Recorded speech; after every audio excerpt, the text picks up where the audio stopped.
wabarakatuh. Merdeka. Merdeka. Pak Abdul Hassani, apa kabar? Alhamdulillah sehat, Mas Poko. Oke, pemirsa Marhen TV, saat ini saya bersama Bapak Abdul Hassani, Sarjana Sosial. Beliau jabatan terakhir kemarin Kepala BSPN. Kepala BSPN Provinsi Lampung. Provinsi ya. Lampung, Pak ya, PDI Perjuangan Lampung. Apa sih yang dilakukan oleh BSPN?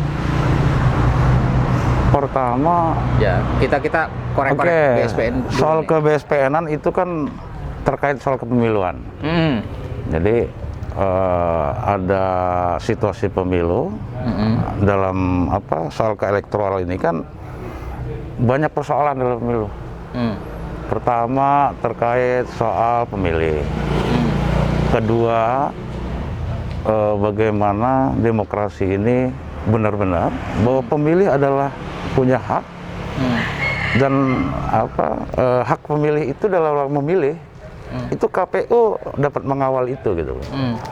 Hingga apa kedaulatan yang dituangkan di dalam TPS itu menjadi bagian mandat dari rakyat, bagaimana keterwakilan itu dapat berjalan dengan baik. Kalau kerjasama di internal partainya nih, di PDI Perjuangan, BSPN itu pacarannya dengan siapa? BSPN itu BP Pemilu. BP Pemilu, karena BP Pemilu adalah bagian pemenangan, tapi tugasnya berbeda. Kalau BP Pemilu itu bicara soal gagasan, visi misi partai, bagaimana partai itu kalau dia menang lalu seperti apa, lalu bagaimana ideologi partai itu dapat dijalankan kalau dalam setiap kontestan, lalu calon-calon terpilih itu dalam pemilu itu dapat menjalankan program-program partai sesuai dengan ideologi partai. Kalau BSPN, kalau BSPN itu mengorganisir saksi, mengorganisir saksi. Kalau ibarat pohon, kalau buah-buahan itu jatuh, itu urusan BSPN yang ngumpulinnya. Dikumpulkan, diseleksi, itu kira-kira. Jadi tugasnya tidak sederhana ternyata BSPN ini, sangat rumit. Iya. Sangat rumit dan butuh ketelitian. Betul. Butuh ketelitian. Dan orang-orang BSPN berarti teruji banget tuh loyalitasnya ya terhadap partai ya. Itu syarat utama. Syarat utama. Syarat utama itu selain keterampilan kepemiluan, syarat utama adalah ideologi partai. Ideologi. Landasan ideologi yang harus matang. Iya. Ya. Oke, kita bicara tentang ideologi saat ini. Apakah ideologi itu menjadi sebuah jaminan bahwa partai ini akan selalu survive PDI Perjuangan? Oh ya, karena ideologi itu adalah gagasan yang paling utama, yang paling mendasar dalam setiap orang, terutama orang PDI Perjuangan. Nah, gagasan yang ideal itu misalnya bagaimana membangun kesejahteraan rakyat dan partai menjadi alatnya. Jadi ideologi itu di dalam tubuh partai adalah sebagai nadinya partai. Nadinya partai, dialah denyut nadinya itu, dan itulah sumber dari hidup daripada partai politik, PDI Perjuangan. Ya, sehingga kader yang memiliki landasan ideologi yang kuat, dia secara otomatis akan merasa bahwa saya adalah pemilik partai ini. Adalah partai ini adalah rumah saya yang harus saya rawat, saya jaga, dan jangan sampai ada orang luar bisa mengganggu atau merusak apa yang selama ini sudah tertata dengan baik di dalam rumah itu. Gitu. Nah, lalu Pak Abdul Hassani, apakah ideologi itu juga betul-betul sudah dimiliki oleh kader-kader PDI Perjuangan di Lampung ya, kita bicara Lampung ya, terutama bagi mereka yang sekarang ini sedang menjadi petugas partai, mereka yang menjadi pejabat publik? Ya, kita melihatnya dari sisi ideologis. Pertama, ideologi itu letaknya adalah sebagai pondasi di dalam partai. Kalau bangunannya adalah partai, maka pondasinya adalah ideologi. Nah, bagaimana meramu, bagaimana membuat bangunan itu menjadi kuat, tentu syarat dasarnya adalah ideologi partai. Nah, kesatuan dari bangunan itu antara landasan dasar, pondasi itu menjadi satu kesatuan perekat hingga gedung itu, bangunan itu akan kokoh sebagai satu kesatuan gerak. Itu sesungguhnya ideologi. Nah, maka ada rekrutmen. Nah, dalam rekrutmen itu yang terpenting adalah unsur ideologis yang dilihat selain keterampilan berpolitik. Lalu kedua, jejak rekam. jejak rekam seseorang itu. Mulai dari usia dia berpartai, apakah dia sudah terlibat di dalam proses ideologi yang berkembang dalam setiap masyarakat, hingga menjadikan PDI Perjuangan sebagai alat perjuangannya. Itu syarat utama. Kalau itu bukan syarat utama, maka partai itu pasti tidak sebangun dan tidak senafas. Sama seperti pondasi. Kalau pondasi dengan bangunan di atasnya itu tidak sebangun prinsip-prinsipnya, baik itu molekul-molekul yang ada di dalam bangunan itu, maka bangunan itu cepat terubuh dan rontok. Oke, dalam ideologi sedang berproses tersebut, lalu kita melihat kenyataan kemarin, pilkada, PDI Perjuangan mengikuti 8 wilayah, di 8 wilayah pilkada di Lampung, dan kita menang 3. Lalu, apakah ideologinya gagal? Jadi ideologi itu berkaitan juga dengan semangat dan cita-cita. Kaitannya adalah semangat dan cita-cita. Nah, ada semangat dan cita-cita bersama. Mengapa pemilu kada itu harus menang?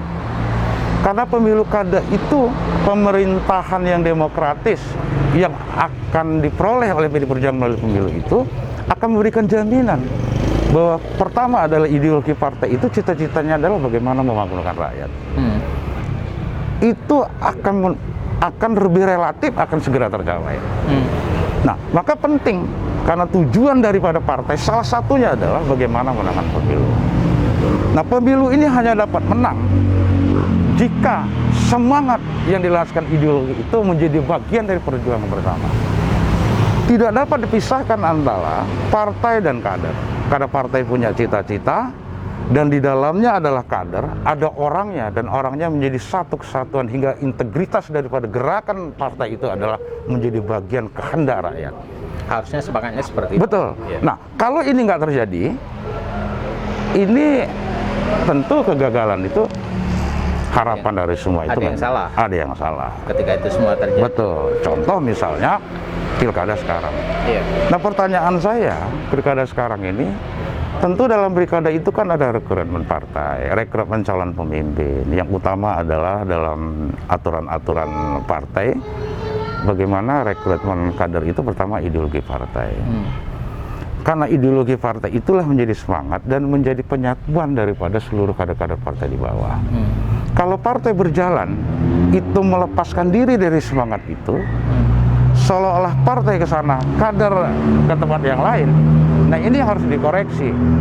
Berarti ada proses organisatoris dalam menggerakkan roda partai, semangat dan jiwanya itu sudah keluar dari roda itu. Hingga tidak membawa semangat. Karena perjuangan itu harus ada semangat. Oke, kalau dari sudut pandang Pak Abdullah Sani terhadap PDI Perjuangan, DPD PDI Perjuangan Lampung saat ini seperti apa? Kalau ngelihat dari kegagalan ini, tentu kita harus bisa melihat bahwa tonggak modal itu kan sudah diletakkan pada pendahulu-pendahulunya sebelumnya. Misalnya di 6 kabupaten kita menang. Sebelumnya, pemilu sebelumnya. Ya. Mestinya kan menjadi modal, lalu dilihat, dipelajari secara cermat, apa sesungguhnya yang dilakukan oleh pendahulu sebelumnya. Nah, diteruskan dan ditambah, bukan menegasikan. Kenapa? Karena kejuangan yang masa lalu sebelumnya tentu ada semangat ideologis di situ. Semua orang bergerak, melibatkan semua kader. Bagaimana mengkomunikasi seluruh kader bahwa ketika sudah diputuskan oleh DPP partai harus dikonsolidasikan bahwa ini adalah bagian perjuangan bersama. Nah, saya lihat, modal itu yang membuat sebelumnya pada era kepemimpinan Pak Sarudin itu kita meraih kemenangan. Di era Pak Sarudin, Ketua DPD ya. Ini kan mestinya menjadi modal. Yeah. Tapi justru modal-modal ini saya lihat tidak dicermati secara baik hingga akhirnya diabaikan. Ada faktor-faktor yang dinegasikan. Misalnya soal semangat, bagaimana membangun komitmen, bagaimana mengkomunikasikan, mengkonsolidasikan seluruh kekuatan-kekuatan partai. Nah, ketika komunikasi ini tidak dijalankan, ini yang terjadi. Nah, ini yang kita sayangkan. Konsolidasi nggak jalan dong? Nggak jalan. Itu sebenarnya kuncinya. Oh, jadi boleh dikatakan bahwa sumber kekalahan kemarin, penyebab kekalahan kemarin itu akibat dari konsolidasi yang macet. Betul. Okay. Lalu mengabaikan pelajaran-pelajaran model-model yang sudah ada. Kan kita sudah punya modal tenang. Ya. Mestinya ya meningkat dong. Iya. Bukan justru malah turun. Atau setidaknya mempertahankan. Iya, karena ini kan dalam teori organisasi mesti ada pertanggungjawaban. Jadi kalau orang mengkritik tentang PDI Perjuangan itu bagian otokritik. Karena apapun yang dilakukan oleh struktur yang sekarang, orang melihat yang kemarin. Mengapa kekuatan-kekuatan kemarin tidak dibangun komunikasi, tidak dikonsolidasikan? Sementara itu modal. Kalau kita melihat soal pemilu, modal utama adalah kekuatan. Kekuatannya itu bisa kelihatan. Kalau kemarin 6, mesti sekarang 7 dong. Yeah. Atau mempertahankan. Yeah. Dengan kata lain bahwa saat ini rakyat mulai meninggalkan PDI Perjuangan tuh. Saya rasa tidak, rakyat tidak meninggalkan PDI Perjuangan. Dari beberapa tokoh-tokoh, dari beberapa tempat saya lihat mereka semangatnya tetap berapi-api. Hanya persoalan bagaimana mengkomunikasikan ini. Yeah. Jadi jangan meninggalkan. Jadi PDI Perjuangan ini kan beragam. Ada yang modalnya semangat dan cita-cita. Mereka melihat ini sebagai alat perjuangan mereka dalam rangka misalnya keluar dari persoalan-persoalan kebodohan, kemiskinan. Nah, ada kesamaan nasib.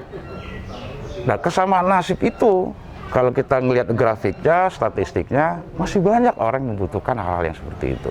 Itu sebenarnya basis masa PDI Perjuangan. Iya. Tinggal bagaimana tata kelola partainya. Tata kelola dengan komunikasikan itu bahwa PDI Perjuangan di PD hari ini adalah masih PDI yang kemarin dan semangat masih dan cita-citanya masih sama. Tetap menjadi partainya Wong Cilik kan? Partai Wong Cilik, jangan meninggalkan semangat itu. Nah, kalau kita mau koreksi secara organisatoris bahwa jelas bahwa kekalahan dan kegagalan pada saat ini 2020, kenapa? Karena semangat bagaimana mengkonsolidasikan itu tentu berbeda dengan yang kemarin. Nah, perbedaannya ini ada apa nih? Kenapa harus ada pembeda? Sementara PDI Perjuangan sampai hari ini itu tetap tidak berubah. Dan dari yang ideologi. harus bertanggung jawab siapa tuh? Struktur partai. Siapa sebenarnya yang mengorganisasikan organisasi PDI Perjuangan yang paling bertanggung jawab? Kalau secara personal itu ada sekretaris partai. Lalu bagaimana membangun kebijakan-kebijakan politik partai yang sejalan dengan ideologi partai itu adalah ketua partai. Itu sebenarnya struktur PDI Perjuangan. Nah, mereka-mereka inilah yang membantu DPP Partai membantu ketua umum partai. Karena secara organisasi PDI Perjuangan itu hanya ketua umumnya satu. Ketua umum dibantu oleh DPP Partai. Nah, fungsi politik di DPD Partai ini fungsi politik bagaimana membangun kebijakan sejalan dengan ideologi partai, sesuai dengan program itu adalah ketua. Memanajerial bagaimana ini dapat diimplikasikan, dioperasionalkan hingga cita-cita itu apa yang sudah diprogramkan, apa yang sudah dimandatkan oleh DPP Partai kepada DPD Partai itu dapat berjalan dengan baik dan tercapai. Itu sesungguhnya. Oke. Baik, jadi ini harusnya bisa menjadi cambuk untuk kita semuanya ya. PDI Perjuangan Lampung melihat kekalahan kita di Pilkada tahun 2020 ini. Kita hanya menang 3 dari 8 Pilkada. Dan ini harus dikoreksi, bukan hanya cambuk. Jadi dalam organisasi yang normal, organisasi yang lazim, bahwa otokritik dan koreksi terhadap satu kegagalan terhadap mandat yang diberikan itu sesungguhnya hal yang lazim dan biasa-biasa saja. Oke. Kenapa? Karena kritik itulah kita dapat melihat bahwa masih ada semangat dan cita-cita dari seluruh rakyat Lampung menempatkan PDI Perjuangan sebagai alat perjuangannya dalam rangka membebaskan mereka dari persoalan-persoalan kesulitan. Sebagai cita-cita pokok PDI Perjuangan. Yeah. Karena PDI Perjuangan itu pro rakyat kecil, bahwa apa yang dia lakukan, kebijakan yang dilakukan seluruhnya adalah memprioritaskan kepada kepentingan rakyat kecil. Oke. Baik, terima kasih Pak Abdul Lassani. Terima kasih atas waktu yang telah diluangkan dalam bincang-bincang yang sangat sebentar ini. Semoga nanti lain waktu kita bisa lebih dalam lagi Pak. Kita bisa bincang-bincang lagi dengan pokok bahasan yang lain. Baik, terima kasih Pak Abdul Lassani. Salam untuk teman-teman dan sampai jumpa di Marhain TV yang akan datang.